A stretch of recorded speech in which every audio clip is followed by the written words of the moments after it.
Olá e bem-vindos. É quase certo que, algures numa gaveta ou numa pasta esquecida do computador, existe aquele projeto. Aquele que começou com tanto entusiasmo e que, por uma razão ou outra, acabou por nunca ver a luz do dia. É uma sensação que muita gente conhece, não é verdade? Pois bem, hoje vamos mergulhar na arte de levar os projetos até ao fim. Uma competência que, vamos ver, é tão ou mais importante do que ter a ideia inicial. E esta frase resume tudo na perfeição.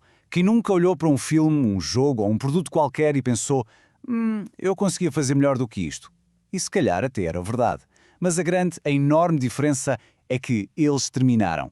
Eles passaram pela fase de dúvida, pela rotina, pelo cansaço e só isso. Só o facto de terem chegado ao fim já é uma vitória gigante. É uma competência por si só. E é exatamente aqui que a nossa perspectiva tem de mudar. Terminar não é só a última coisa que se faz. Pensem nisto como uma competência. A sério, como aprender a tocar guitarra. Ninguém pega numa guitarra pela primeira vez e espera tocar uma sinfonia, pois não? É um processo. É preciso aprender, identificar os maus hábitos e aos poucos substituí-los por outros que nos levem até à meta. Muito bem, então vamos ao princípio de tudo. Para se conseguir terminar um projeto, é absolutamente crucial começar da maneira certa. Pensem na construção de uma casa. Se as fundações não forem sólidas, a casa inteira corre o risco de ruir. Ok, primeiro passo é preciso perceber a verdadeira motivação por trás da ideia. Há ideias que nos apaixonam pelo processo em si. Adoramos o ato de pintar, de programar, de investigar. E depois há outras ideias que nos apaixonam pelo resultado. O sonho de ter o livro na prateleira, a aplicação na App Store. O ideal é encontrar um meio termo, claro, mas é fundamental haver uma honestidade total. O que é que nos vai manter a trabalhar quando o entusiasmo inicial se for embora? Então, como é que se garante um bom começo? Primeiro, escolher uma ideia que seja realista. Algo para o qual se tenha os recursos e o conhecimento necessários para a executar. Segundo, e isto é absolutamente vital, construir um protótipo. Qualquer coisa, por mais simples que seja, que funcione. É como ouvir o coração do projeto a bater pela primeira vez. E terceiro, identificar o núcleo da diversão. Qual é a parte que nos faz sorrir? É que vai ser essa a nossa âncora para os momentos mais complicados. Esta citação, peço desculpa pela linguagem, mas é brilhante pela sua honestidade crua. É um lembrete brutal de um erro que quase toda a gente comete. Planear não é o mesmo que fazer. Preparar não é o mesmo que executar. É chamada armadilha da falsa produtividade. Ou seja, podemos passar semanas a desenhar mapas, a escrever histórias, a escolher cores, mas, na realidade, o projeto só arranca de verdade quando temos algo que funciona, algo que pode ser testado. Acreditem, um simples quadrado a mover-se no ecrã é um começo muito mais real do que um documento de 100 páginas. E depois da excitação do início, bem, entremos na fase mais temida de todas, a fase intermédia. É aqui que a motivação começa a fraquejar e a realidade do trabalho duro se instala. É o verdadeiro teste de fogo para qualquer projeto. É muito importante aceitar esta verdade que pode ser um bocadinho desconfortável. A rotina faz parte do processo. Vão sempre existir tarefas que são chatas, repetitivas e que não dão nenhum prazer imediato.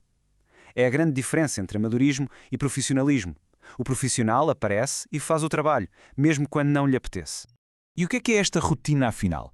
Bem, são estas tarefas quase invisíveis que fazem com que um projeto funcione de verdade. Criar menus, corrigir aquele bug chato que só aparece de vez em quando, não é a parte que se mostra com orgulho, mas é o que transforma uma ideia numa experiência sólida e profissional. E é precisamente no meio desta rotina que surge a tentação mais perigosa de todas. Aquela vozinha do perfeccionismo que sussurra: isto é uma confusão, se eu começasse tudo de novo agora, fazia isto muito melhor e mais depressa. É uma ideia incrivelmente sedutora porque nos promete um caminho limpo, sem erros. A resposta a este impulso tem de ser um não rotundo e firme. E porquê? Porque é uma ilusão. Ao recomeçar, não estamos a evitar os problemas, estamos apenas a adiá-los. O mais provável é que se acabe por chegar exatamente ao mesmo ponto de confusão, mas com semanas ou até meses de trabalho deitado fora. E então, o que fazer quando, a meio do caminho, surge uma ideia nova e espetacular? É o clássico síndrome do objeto brilhante. A solução é simples, mas exige disciplina. Anota-se a ideia com o máximo de detalhe, guarda-se num sítio seguro, uma espécie de parque de estacionamento para ideias e volta-se ao trabalho. O foco tem de ser terminar o que já está em mãos. E talvez o mais importante de tudo, o motor do projeto somos nós. E nenhum motor funciona sem combustível. Dormir, comer bem, fazer exercício, isto não são luxos, são ferramentas de trabalho essenciais. O esgotamento é o assassino silencioso de projetos incríveis. Cuidar de nós é cuidar do projeto. Ok, sobrevivemos à fase intermédia. A meta está ali, ao virar da esquina. Mas a última etapa tem as suas próprias armadilhas, o perfeccionismo e aquela relutância em dizer pronto, está feito. Para cruzar a meta é preciso dominar a arte, por vezes difícil, de deixar ir. Muitos projetos não morrem por falta de ideias, mas sim por excesso delas. Este é um exemplo clássico. Quando um projeto tenta ser tudo ao mesmo tempo, para toda a gente, o mais certo é que acabe por não ser nada de jeito. A ambição desmedida transforma um sonho num autêntico pesadelo logístico impossível de terminar. A solução, por muito que custe, é esta: cortar. É preciso olhar para o projeto com um bisturi na mão e perguntar: o que é absolutamente essencial aqui? Tudo o resto tem de sair. E isto não é um ato de destruição, atenção, é um ato de salvação. O objetivo é este: encontrar a pérola no meio de todo o ruído. Cada projeto tem uma essência, um núcleo que o torna especial.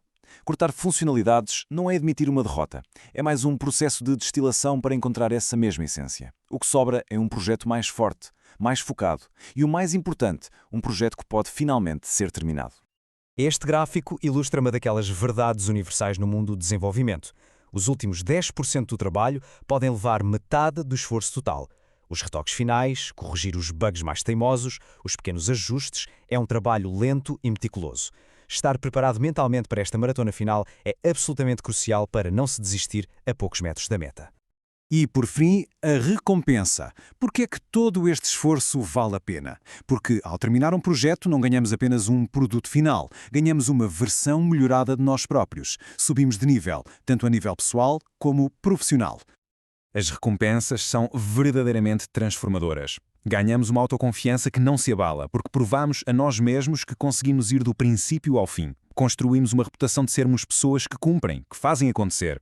E talvez o mais valioso de tudo, ganhamos uma compreensão profunda de todo o processo criativo, uma sabedoria que nos vai servir para todos os projetos que vierem a seguir. Isto leva a uma verdadeira mudança de identidade. Deixamos de ser apenas alguém que tem ideias para passar a ser alguém que cria coisas. E é a diferença entre sonhar e fazer. Passamos a ser, na verdadeira essência da palavra, criadores. Há que ter sempre isto em mente. Terminar é uma competência que se treina. E como qualquer outra, melhora com a prática. Por isso, a pergunta que fica no ar é esta, quase como um desafio. Com tudo isto em mente, qual é o primeiro projeto que vai ser levado até ao fim?